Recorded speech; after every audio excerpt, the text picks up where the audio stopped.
అందరూ కూడా ప్రత్యేకంగా ఈ ఆరాధనలో పాల్గొనడం, మరి బయట కూడా ఎవరైనా స్త్రీలు ఉంటే దయచేసి మీరందరూ లోపలికి రండి.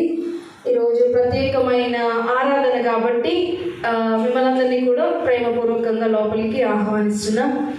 మరి దేవుడు స్త్రీలను ఆయన ఎలా చేసుకున్నారని మనం చూస్తే, తన పోలిక చొప్పున తన స్వరూపంలో ఏం చేసుకున్నారంట? స్త్రీని చేసుకోవడం జరుగుతుంది. దేవుడు మనల్ని ఎంత ప్రేమించారంటే ఆయన తన స్వరూపమునే మనకు అనుగ్రహించినారు. ఇప్పుడు పురుషులకి రావడం అంటే అది కాదు, కానీ ఒక స్త్రీని కూడా ఎందుకు అంత స్పెసిఫిక్గా చెప్తున్నానంటే, మరి ఏ ఇతర గ్రంథములలో కానీ మనము చూసినట్లయితే స్త్రీ తన పోలిక చొప్పున చేయడం అన్నది చాలా చాలా అరుదైనది. సో మనం ఇక్కడ గమనిస్తే మనల్ని చూచి అందంగా లేమేమో ఒక్కొక్కసారి మనకి బాధ అనిపిస్తూ ఉంటుంది. కానీ మనము ఒకటి గుర్తు చేసుకోవాలి, ఏమనంటే మనం ఎవరి పోలిక అండి? దేవుని పోలిక. మనం ఎవరి స్వరూపము? దేవుని స్వరూపమై ఉన్నాం. In his image, in his likeness. ఎంతో ఇష్టంగా చేసుకున్నారంట స్త్రీని. ఇంకా మనం చూస్తే, మీరు పోషించే పాత్ర నేను పోషించలేను, నేను పోషించే పాత్ర మీరు పోషించలేరు. ప్రతి ఒక్క స్త్రీ తన పాత్రను తానే పోషించగలదు. మరి ఎవరు కూడా ఆ కుటుంబంకు తగినట్టుగా ఎవరు కూడా ఉండలేరు. అనిపిస్తూ ఉంటుంది కదా, మా అమ్మ కాబట్టి నన్ను ఇంతకాలం భరించిందండి అంటారు కదా. నా భార్య కాబట్టి నన్ను ఇంతకాలం సహించిందండి. ఎన్ని మాటలు అన్నా, ఎంత కష్టము పెట్టినా, ఎంతగా దూషించినా, ఎంతగా కొట్టినా, ఎంతగా విమర్శించినా నా భార్య నన్ను భరించింది. సో ఆ పాత్రలో మనం ఎవరిని కూడా పెట్టలేమండి. సో మీ పాత్రలు, ప్రత్యేకించి స్త్రీ పాత్ర చాలా చాలా గొప్పదిగా, విలువైనదిగా నేను చెప్పట్లేదు, కానీ మన రక్షకుడైన యేసుక్రీస్తు ప్రభువారు మనకు తెలియజేస్తున్నారు.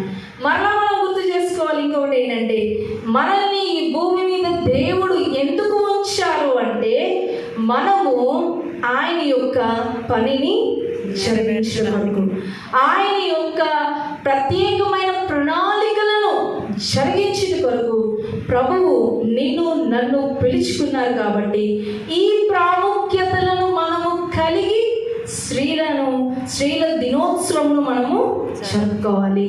సో సెయింట్ థామస్ చర్చ్ సంఘము పక్షముగా కూడి వచ్చిన ప్రతి స్త్రీలందరికీ కూడా హ్యాపీ ఉమెన్స్ డే. మన ధ్యానంను మనము స్టార్ట్ చేసుకుందాం.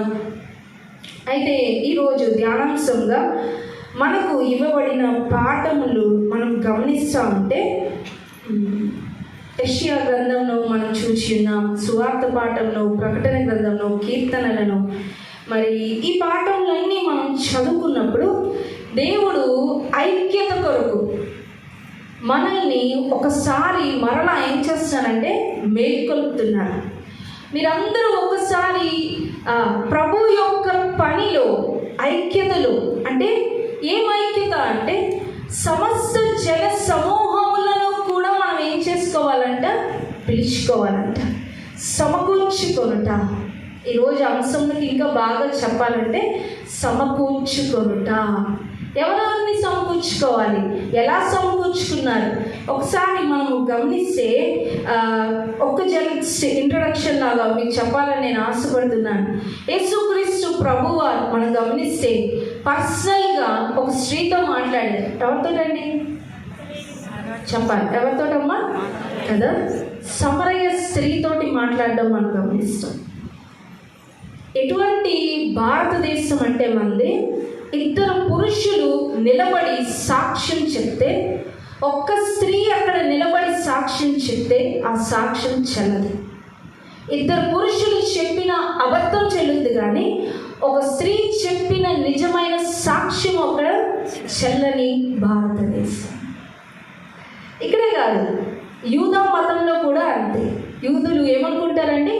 నేను ఒక స్త్రీగా, కుక్కగా పుట్ట వందనాలు చెప్తాను.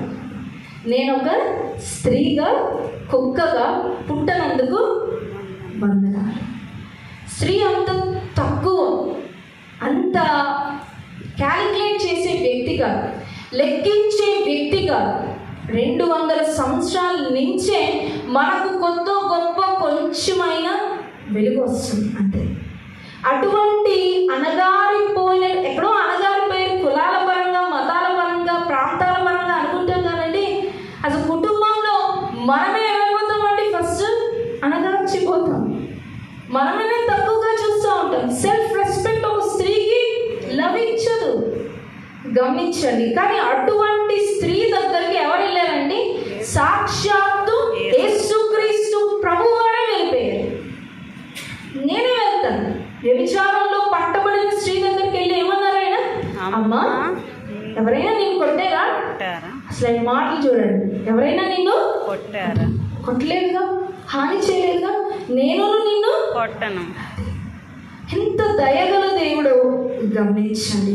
ఇంకా మనకి ఎలా సమకూర్చుకోవాలి అని మనం చూస్తే బెస్ట్ ఎగ్జాంపుల్ ఎవరిని చూసుకుంటే మంచి సమరయుడు.